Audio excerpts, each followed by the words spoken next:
información. 4 en Canal 4.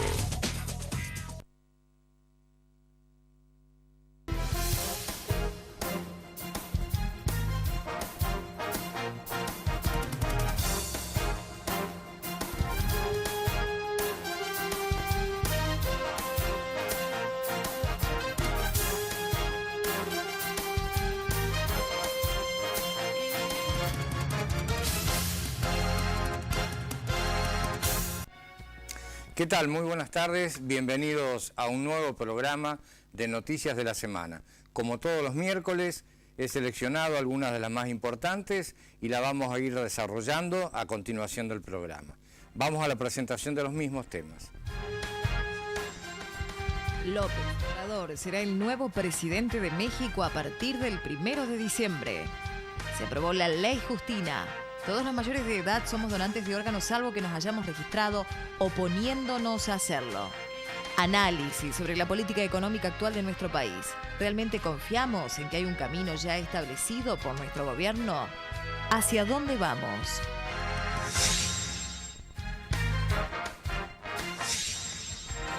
Al obtener el 53% de los votos, el líder de Morena comenzará una nueva era en la política mexicana con un amplio apoyo popular. Bueno, el primer tema que nos ocupa hoy es justamente las elecciones de México que se llevaron a cabo el domingo pasado. Y de este tema, junto con el de Nicaragua, habíamos hablado el viernes anterior. Bueno, Nicaragua es como que está en un stand-by, en la misma situación de manifestaciones y de la oposición que cada vez está más fuerte. Y vamos a ver a continuación qué es lo que sucede. Pero el tema más importante que nos ocupa hoy es justamente la elección ya realizada en México y que llevó a López Obrador a tener un 53% de los votos, lo que evitó que fuera a una segunda elección. Y bueno, el 1 de diciembre va a ser nombrado presidente del Estado de México, del país mexicano. López Obrador viene de un partido de izquierda, como es Morena. Morena es el Movimiento de Restauración Nacional, esas son las siglas, por eso se llama Morena, Movimiento de Restauración Nacional. Las intenciones son justamente hacer una restauración general de un país que en manos de Enrique Peña Nieto, del PRI, deja, después de 70 años casi ininterrumpidos de gobierno en México, el PRI, salvo una interrupción que tuvo entre el año 2000 y 2012, en que perdió el PRI, pero perdió la presidencia, pero no así Cámara de Diputados y Senadores, donde tenía mucha fuerza y fue un oponente bastante tenaz en esos años. Bueno, ahora ha perdido no solamente la presidencia, sino también la mayoría tanto en Cámara de Diputados como en senadores. López Obrador tiene tareas que no se las recomendamos a nadie, muy importantes y además de importantes y peligrosas, muy difíciles de llevar a cabo. Encuentra el país en un estado económico declinante, con un Estados Unidos que lo acecha en sus 3.185 kilómetros de fronteras que tiene con Estados Unidos, a tal punto de que para Estados Unidos México es el único país de Centro y Sudamérica que le merece una atención en el ámbito militar. Por eso lo que pasa en México depende directamente del Estado Mayor de Estados Unidos en cuanto a lo que se refiere a la cuestión de armamentos, ¿no? O sea, es un país que está muy vigilado por el país del norte y con el cual es necesario para los mexicanos mantener una buena relación. ¿Por qué? Porque el 80% de la producción mexicana que se exporta va a Estados Unidos. O sea, Estados Unidos es su principal comprador. Por otro lado está el problema de los inmigrantes. Estados Unidos no quiere recibir más inmigrantes y hemos tratado acá en esta mesa, hace apenas 15 días, el trato indignante que le ha dado a exiliados mexicanos y hondureños, con el tema, ustedes recordarán que lo había comentado, de haber separado las familias, los adultos de los niños en distintos lugares.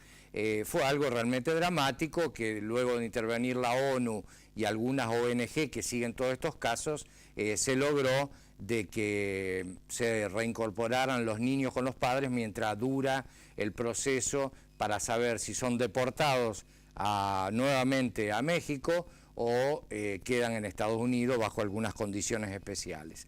Independientemente de esto, otro de los graves problemas que tiene México es el afianzamiento con fuerza de poder militar y de haberse colado en el poder político de los cárteles de la droga. Esto se demuestra en la violencia que ha habido en los últimos años. Hay cifras que a veces nosotros, hago un pequeño paréntesis, ¿no? Nos enojamos con nuestro país, con nuestros gobernantes, con lo que nos pasa, y muchas veces tenemos razón en hacerlo porque no tendríamos que estar en el estado que estamos, o por lo menos consideramos de que no lo merecemos.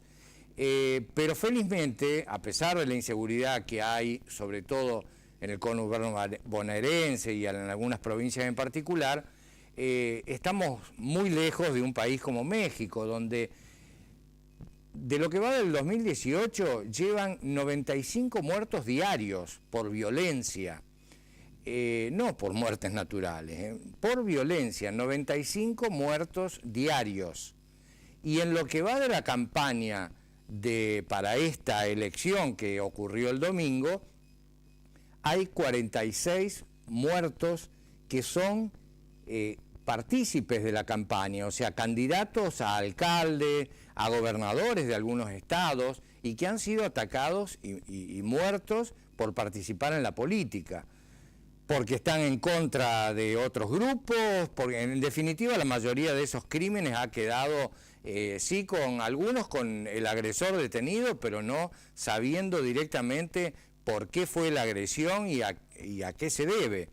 La mayoría de la gente sostiene que es por los grupos paramilitares que ha formado la misma, no guerrilla, pero los mismos grupos de los cárteles de la droga. Esto se hace muy difícil para un gobierno que recién va a arrancar. Y justamente dentro de este caos de muertes, de asesinatos, lo que extraña es que López Obrador no quiere guardia, no quiere una guardia personal, ni la guardia mínima que requiere todo presidente.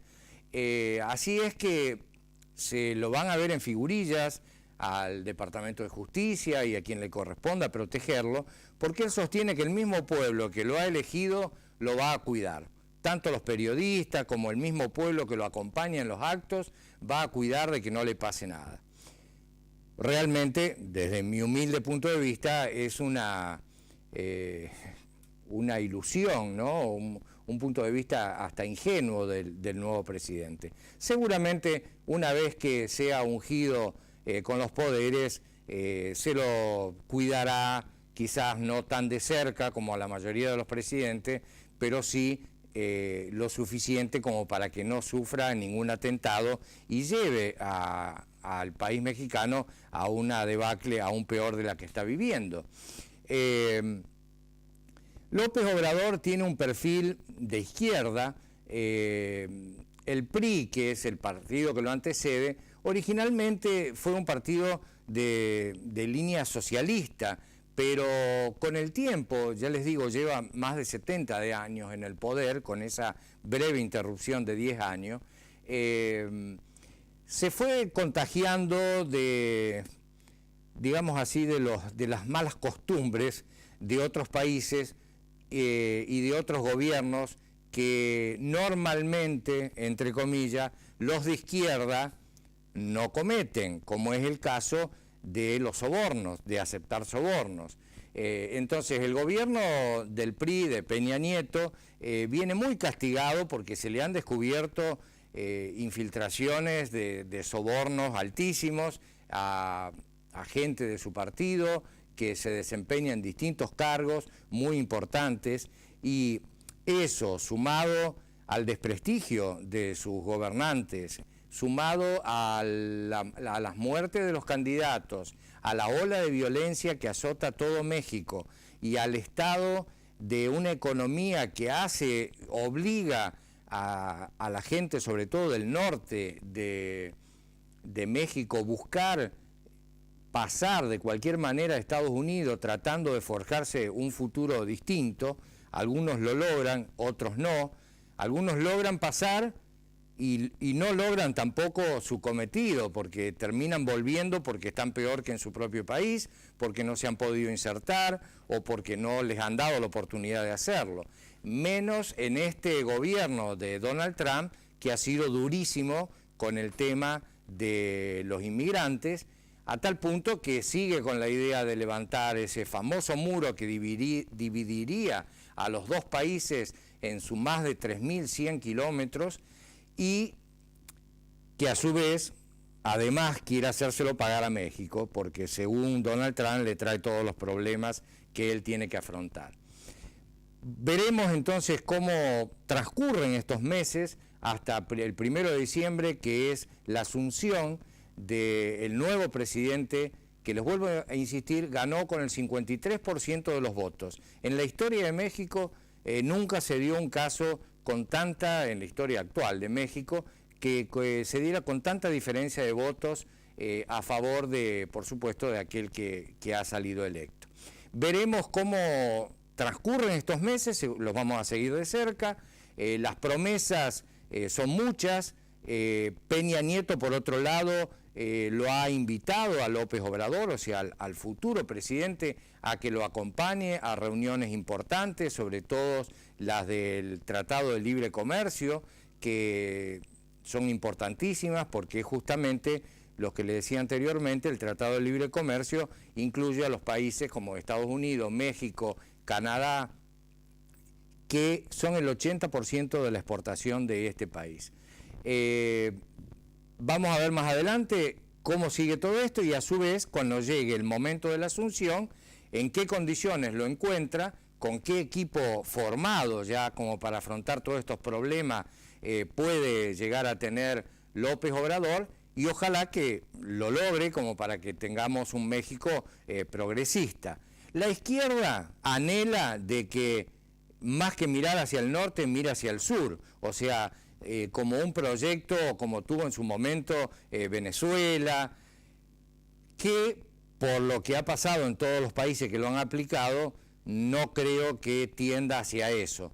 Pero bueno, dentro de sus promesas era incorporar a los países sudamericanos a una gestión más unida.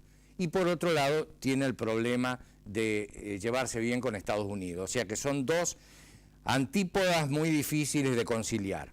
Veremos qué sucede, lo vamos a seguir en programas dentro de un par de semanas para ver cómo se van desarrollando. Hacemos una pausita breve, pasamos al segundo tema nacional y muy importante.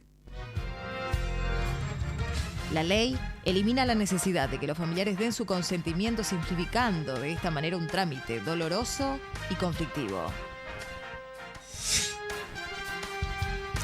Bueno, después de un debate que hacía mucho tiempo no ocurría en Cámara de Diputados, de que no hubiera ni una sola oposición, o sea, fue por mayoría absoluta, se aprobó la denominada Ley Justina.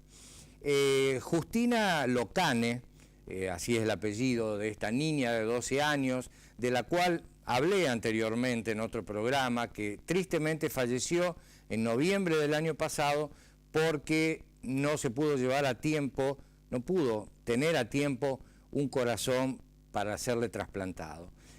Justina, con su inocencia, su candor, ahí vemos su fotografía, una niña encantadora, que además de eso, ella, sabiendo el estado en el que estaba, sin embargo, propuso de que sus padres abogaran por llevar adelante esta ley para poder beneficiar a otros necesitados de trasplantes. La ley que se ha llevado a cabo en senadores y que ha sido aprobada no va a ser tan rápida de instaurar y a su vez tan fácil. ¿Por qué? Porque se necesita un montón de datos para afinar todo esto.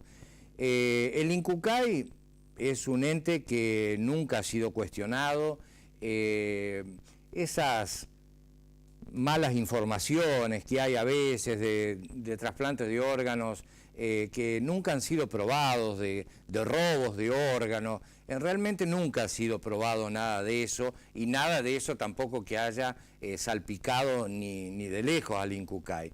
Esta ley abre un montón de expectativas, porque antes teníamos que presentarnos como donantes. Cuando renovábamos, recuerden ustedes, cada vez que se renueva el documento, o si se lo quería hacer en un intermedio entre renovación de documento, había que uno declararse como donante. O sea que cuando falleciera y si alguno de sus órganos eran posibles de ser trasplantado, uno se anotaba como donante. Ahora es al revés. Si uno no hace la gestión de no donante, o sea, si uno puede ir, hacerlo por el INCUCAI, en la página del INCUCAI, todavía eso no está habilitado, pero lo va a estar, o en algún organismo que ya se van a designar, uno tiene que hacer el trámite presentándose y declarando de que no quiere ser donante. En este momento, los no donantes son apenas... los donantes, perdón, son apenas el 6.41% de la población. O sea, hay muy pocos donantes, lamentablemente. Esta ley lo que trata justamente es eso, de que haya mayor cantidad de donantes, porque son muchísimos aquellas personas que están con graves enfermedades y que están esperando justamente la posibilidad de un trasplante. Los trasplantes más requeridos son los de riñón y los de hígado, que a su vez, por otro lado, son los quizás más fáciles de llevar a cabo cuando se encuentran donantes sanos, por supuesto, porque los riñones son los que más tiempo duran sin llegar al trasplantado, una vez hecha la ablación, o sea, quitar los órganos del paciente fallecido, hasta transferirlos, hacer el trasplante al donante, al receptor. Pueden pasar más horas que cualquiera de los otros órganos.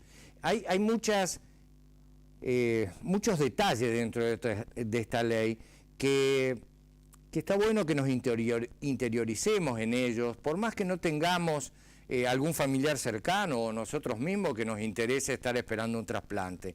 ¿Por qué? Porque implica a toda la sociedad y desmitifica muchos de preconceptos que había sobre el tema de los trasplantes. Se lo considera fallecido o muerto a una persona cuando ya no hay actividad cerebral. Y ese es el momento en que se puede hacer la ablación de órganos, o sea, quitar los órganos de esa persona para poder conservarlos y luego hacer el trasplante a la persona que lo está esperando. Antes ocurría que un 40%, esas son cifras del INCUCAI, cifras ciertas, el 40% de los trasplantes se perdían la posibilidad de hacerlo por la oposición de los familiares. ¿Por qué? Porque el fallecido no había dejado establecido claramente y a los familiares algunos estaban de acuerdo, otros no, y si aquel familiar más directo al fallecido no está de acuerdo, es imposible hacerlo. Y corren los minutos, porque es cuestión de minutos, apenas de horas. Entonces, de esta manera, de acuerdo a lo que ocurre ahora, los mayores de 18 años somos todos donantes presuntos.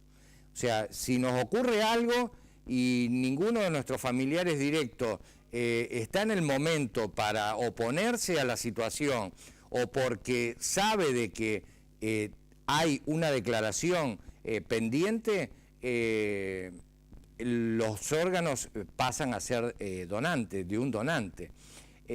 Hay, les decía recién, muchos ítems que es interesante que los leamos, que los sepamos. Por ejemplo, ¿cómo es el orden? ¿Quién recibe por ejemplo, un riñón? ¿Por qué lo recibe uno?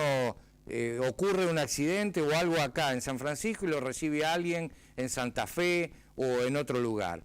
Porque el INCUCAI tiene un sistema computarizado muy preciso donde se van anotando todos los datos.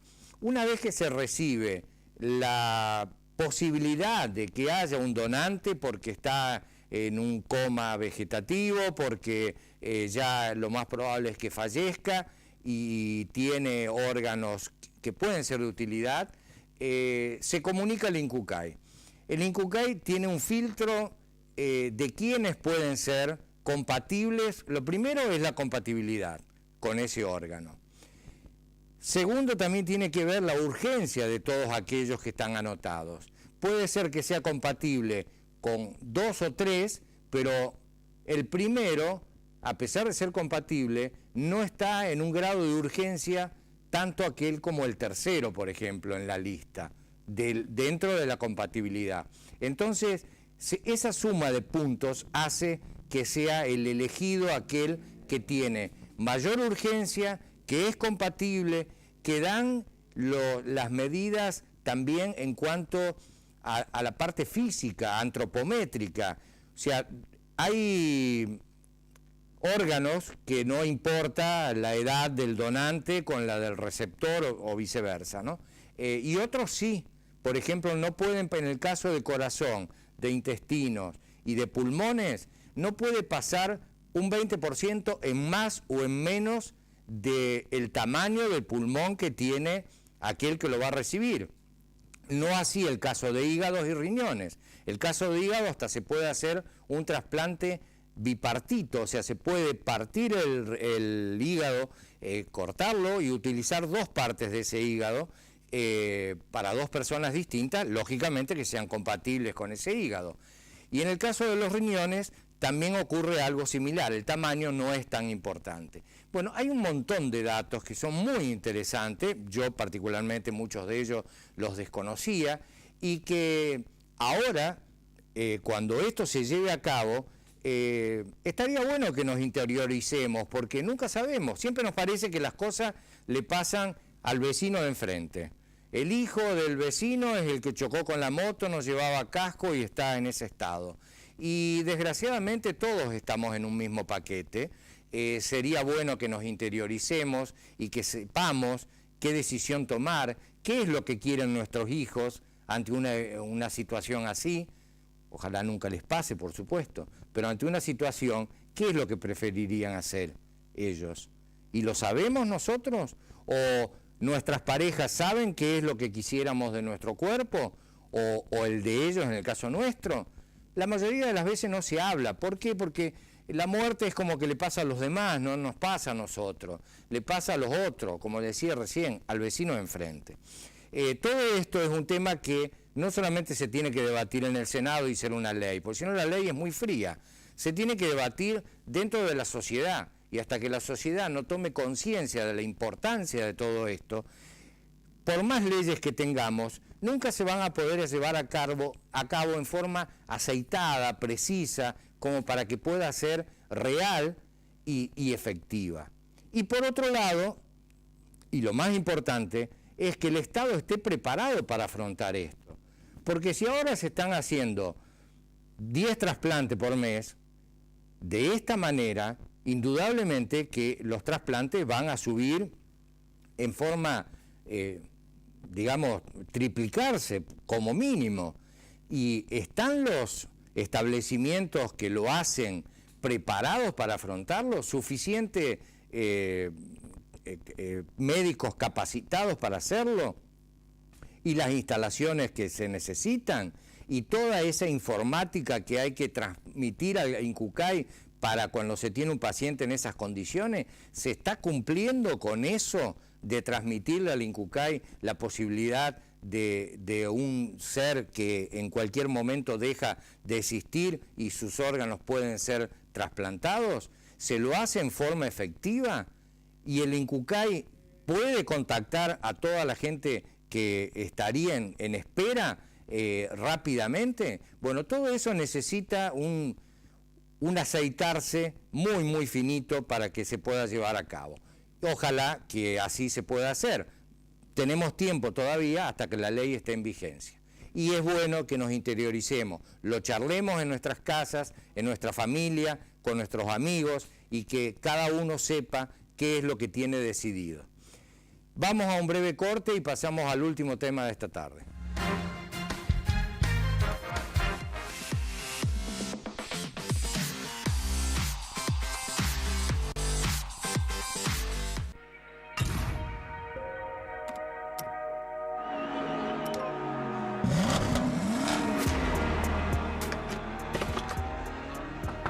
Señorita, ya tiene su préstamo aprobado. Ahora podés hacerte la película completa. Bancor presenta Rápidos y Fabulosos. Saca tu préstamo de hasta 800.000 pesos de una en la concesionaria. Esquiva todos los trámites y llega más rápido a tu 0 kilómetro con Bancor. Marqués de Sade, hombre-mujer, formal, informal, para el día, para la noche, todos los talles, todos los estilos. Marqués de Sade, Belgrano 1640.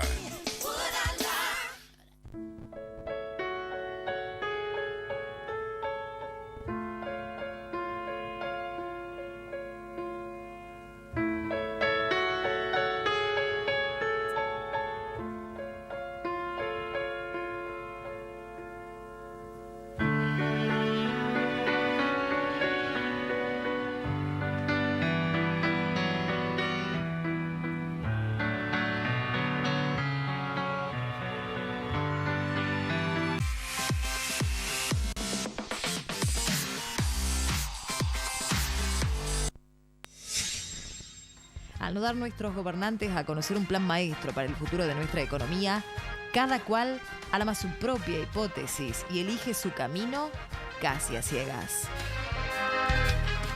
Bueno, ¿qué tema? Política, economía, realmente para desarrollarlo en los 3 minutos que me quedan es imposible.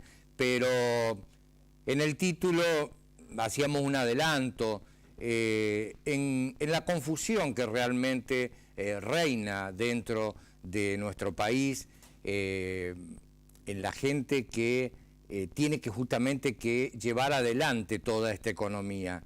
Porque los que llevamos adelante la economía somos los que trabajamos, los que producimos, los industriales, los metalúrgicos, las fábricas, los comercios.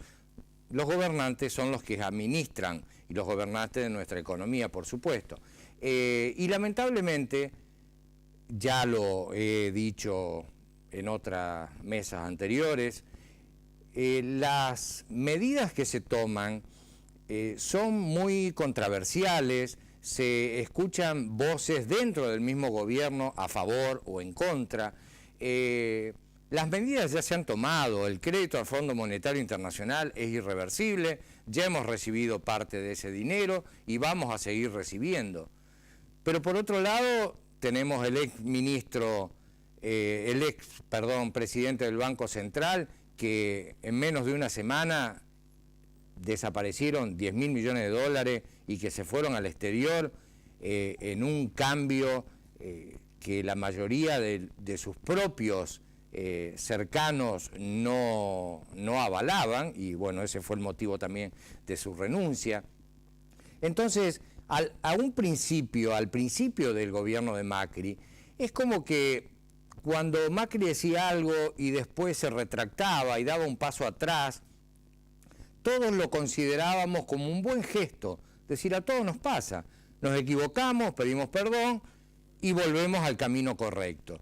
Pero lo que pasó a ser algo simpático y llamativo, que nunca había ocurrido, porque veníamos de un gobierno que justamente lo que menos iba a hacer era disculparse por algo que había hecho y se había equivocado, lo que nos llamaba la atención en ese momento, y pasaba como un dato simpático, como decía recién, hoy ya llama la atención y en forma negativa, total, ¿Por qué? Porque vamos de marchas y contramarchas, y si bien hubo motivos externos e internos que fueron negativos para el gobierno, ya lo hemos charlado acá en otras oportunidades, la baja producción de cerealera que tuvimos a raíz de las crisis de inundaciones y de sequías en otros sectores, el aumento del dólar y de las tasas de interés en estos últimos meses, ha desequilibrado con factores externos e internos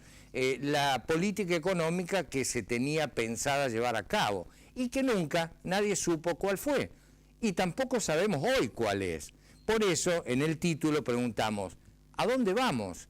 O sea, ¿alguien necesitaría tomar de nuevo el GPS, dejar de recalcular y decir, este es el camino, estos son los primeros pasos, como cuando hacemos cualquier programación dentro de nuestra vida particular? Decimos, tenemos un presente, tenemos objetivos a corto plazo, objetivos a mediano plazo y objetivos a largo plazo.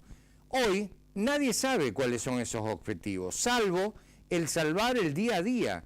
Y el salvando el día a día no llegamos a ninguna parte, porque nadie sabe a qué apostar, hacia dónde vamos y qué hacer. Entonces cada uno hace lo que le parece mejor para él, y no lo que le parece mejor para el país, lógicamente. Trata de salvarse.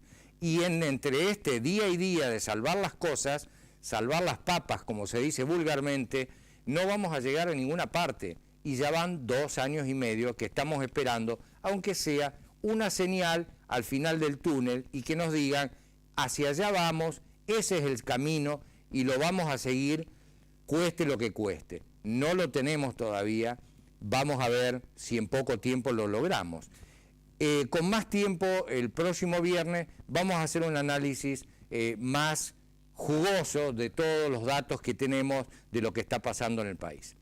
Por hoy, nada más que estos 3 temas que hemos hablado. Les agradezco su presencia, que nos hayan escuchado, y nos veremos el próximo viernes en otra emisión de Noticias de la Semana, vistas desde San Francisco. Muchas gracias por su atención.